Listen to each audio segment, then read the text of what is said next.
How to set up a Facebook account. So hey guys, welcome to this tutorial. In this tutorial I'll be guiding you through the steps on how you can easily set up a Facebook account. So in order to start, the first thing that you will need to do is download the Facebook application from the Google Play Store.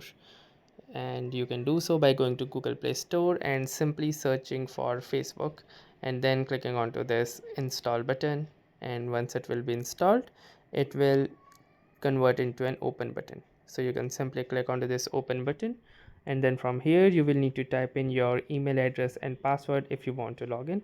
But since we are creating a new account, you will need to click onto this create new account option. Now in here you will need to again click onto this create new account option, and then from here you will need to type in your first name.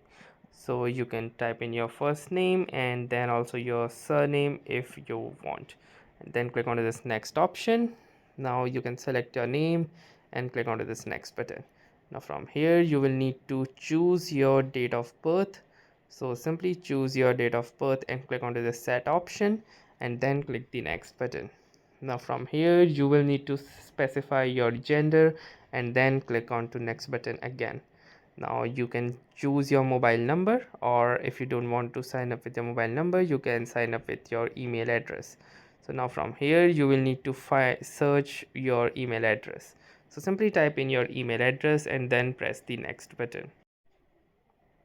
Now you can see this says, do you already have a Facebook account, as this email address is associated with an existing account. So if you want, you can click onto this login option, or if you don't, you can click onto this continue creating account option, and then you can create a password, and then your Facebook account will be ready to use. So that was all for this tutorial. Thanks for watching and have a nice day.